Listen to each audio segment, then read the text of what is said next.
बड़ी खबर आप तक पहुंचाते हैं। कांग्रेस पार्टी की ओर से सर्वदलीय बैठक बुलाने की मांग की गई है। पहलगाम आतंकी हमले पर सर्वदलीय बैठक की मांग कांग्रेस पार्टी की ओर से की गई है। कांग्रेस के नेताओं ने इस आतंकी हमले की निंदा की है और अब खबर यह है कांग्रेस ने सर्वदलीय बैठक बुलाने की मांग की है। आशीष सिंह और ज्यादा जानकारी देंगे। आशीष जी हाँ, बिल्कुल चित्रा। जयराम रमेश जो कि कम्युनिकेशन हेड है, आप जानती हैं, उन्होंने ये एक्स पर पोस्ट करके कहा है कि this is a time for exhibiting a cohesive collective will. The union government should immediately call an all party meeting and take all political parties into confidence. ज़्यादा इंपॉर्टेंट बात है वो ये कहते हैं, this attack can not and must not go unanswered effectively. कम से कम एक कोहेजन की बात कर रहे हैं और ये मांग की है कि सर्वदलीय बैठक जल्द से जल्द बुलाए केंद्र सरकार, ताकि सभी दलों को भरोसे में लेकर के इस पर क्या जवाब देना है पाकिस्तानी आतंकी गुटों को, उसका निर्णय किया जाए। तो कांग्रेस की तरफ से ये मांग की गई है कि सर्वदलीय बैठक सरकार जल्द से जल्द इस पर बुलाए।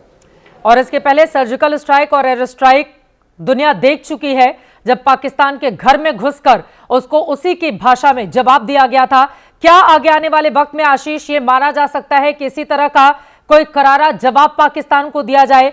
क्योंकि अगर वहां के सेना प्रमुख हिंदू मुसलमानों की बात करेंगे, द्विराष्ट्र सिद्धांत की बात करेंगे, मुस्लिमों को याद दिलाएंगे कि अगर वो मुसलमान है तो फिर क्यों है और उनका एजेंडा क्या है, क्या यह माना जा सकता है जिस तरह की टारगेट किलिंग हुई है पाकिस्तान का हाथ और उसके बाद उसको उसी भाषा में जवाब दिया जाएगा?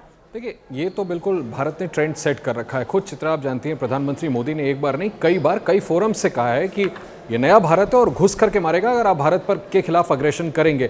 आज का ही हम एग्जाम्पल देख लेते हैं। प्रधानमंत्री सऊदी अरेबिया का दौरा कर रहे हैं और जब उनको इस बारे में ब्रीफ किया जाता है, नेशनल सिक्योरिटी एडवाइजर उनके साथ वहां पर हैं, उसके बाद वो तुरंत बात करते हैं होम मिनिस्टर से, उनसे कहते हैं कि आप तुरंत वहां जाएं। सिक्योरिटी रिव्यू मीटिंग बुलाई जाती है, निश्चित तौर पर कोई ना कोई बड़ा मुंह तोड़ जवाब पाकिस्तान को दिया जाएगा और एक बार फिर भारत ये स्पष्ट कर देगा कि अगर आप हमारी धरती में घुस करके ऐसा कुछ करने की हिमाकत करते हैं तो जरूर भारत उसका जवाब देगा। मुझे लगता है कि उसको स्ट्रैटेजाइज किया जाएगा हाईएस्ट लेवल पर, उस पर जरूर प्रधानमंत्री नरेंद्र मोदी, होम मिनिस्टर या नेशनल सिक्योरिटी एडवाइजर कुछ ना कुछ ऐसा खाका जरूर तैयार करेंगे कि पाकिस्तान और पाकिस्तान की एजेंसीज को इस बार फिर पहले जैसा, जो आप एग्जाम्पल दे रही हैं, भारत ने जिस तरह से बालाकोट हमले में या पहले उड़ी में पाकिस्तान को जवाब दिया था, उस तरह की कोई बड़ी कार्रवाई मुझे लगता है भारत जरूर करेगा और भारत को करना भी चाहिए।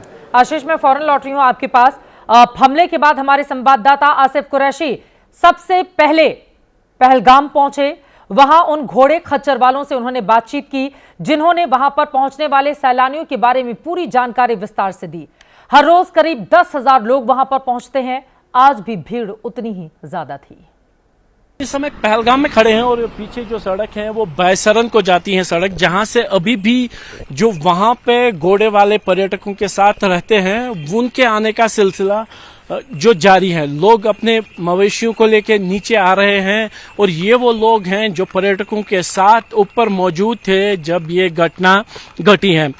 स्थानीय लोगों का कहना है कि तकरीबन 500 स्थानीय लोग उस समय उस जगह पे मौजूद थे जहां पे ये घटना घटी है और यहाँ पे इन लोग, हम कोशिश करेंगे कि इनके साथ बात करने की। आप लोग कहाँ से आ रहे हैं? आगे से आए हैं। आप लोकल हैं? जी जी, हम लोकल हैं। तो जो ऊपर बैसरन कितना दूर है, क्या सुना आपने, क्या है वहाँ पे? अभी यहाँ से वो 4 किलोमीटर दूर है। हमको वहाँ से आगे नहीं जाने दिया है, बोला है कि हालात खराब है वहाँ पे, तो हम आगे से वापस आए हैं। आप आगे से? कितने लोग आपके थे जो ऊपर थे, मौजूद थे? कितने घोड़े वाले लोग? सब लोग थे, वो सब आ गए। घोड़े वाले जो सब थे वो सब आ गए। टूरिस्ट भी नीचे, उन्होंने उसको भी नीचे लाया है फौज ने।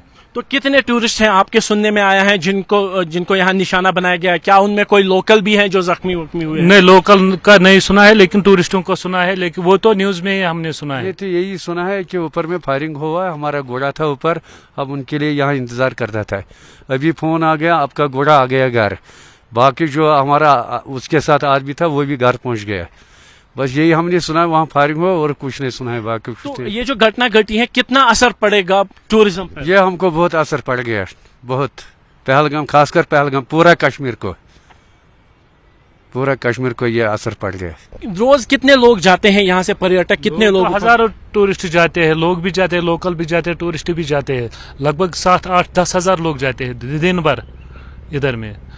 तो आज अभी जो भी घटना घटी है तो अभी तो पता ही नहीं, सब नीचे भागे। इसका 2 रूट है, एक ये है, तो ज्यादा रूट जो शॉर्टकट है वो नीचे वाला हॉस्पिटल वाला रूट है नीचे, वहां से सब टूरिस्टों को नीचे लाया है और जो लोकल्स है वो उनको भी नीचे लाया है। सेना के हेलीकॉप्टर जो है वो अब घटनास्थल की तरफ जा रहे हैं। ये जो सेना का Mi-17 हेलीकॉप्टर है, ये चूंकि जो नीची उड़ान भर रहा है, ये यहाँ से आगे जाके दाएं मुड़ के बायसरन घाटी की तरफ जाएगा और वहां पे उतरेगा।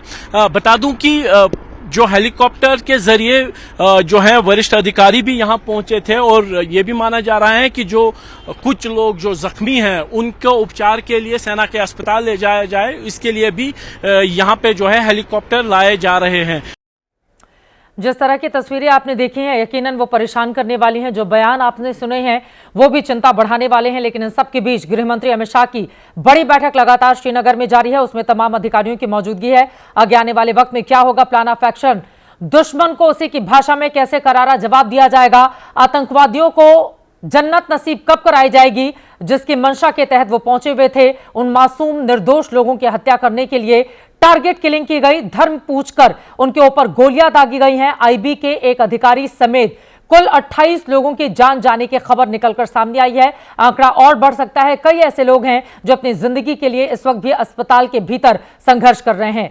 आसिफ कुरैशी हमारे सहयोगी लगातार हमारे साथ जानकारी दे रहे हैं। आसिफ, क्या खबर, क्या और जानकारी मिल रही है? अस्पताल में कुल कितने लोग भर्ती हैं अभी? क्या मैं देख पा रही हूं वहां पर लगातार गाड़ियां भी पहुंच रही हैं? आसिफ,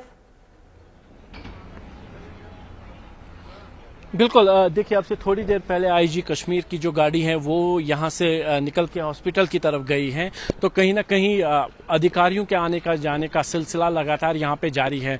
मैं बता दूं कि जब ये घटना घटी थी उसके तुरंत बाद ही जो पहले प्राथमिक चिकित्सा है वो पहलगाम के इसी हॉस्पिटल में सभी जख्मियों को दी गई। अभी भी हम यहाँ पे जो इमरजेंसी वर्कर्स हैं, जो हॉस्पिटल के लोग हैं, जो एम्बुलेंसेस के साथ हैं, उनसे बातचीत कर रहे थे। तो उनमें से एक ने अपने बात कही, उसने कहा कि मैं उन पहले व्यक्तियों में था जो उस घटनास्थल पर पहुंचा और हर तरफ हमने सिर्फ शव देखे।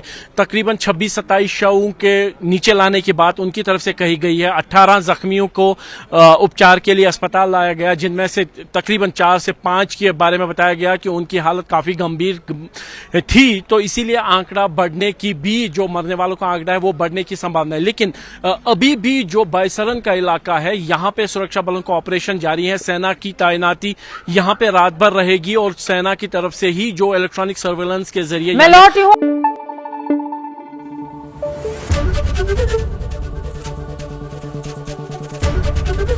एबीपी न्यूज आपको रखे आगे।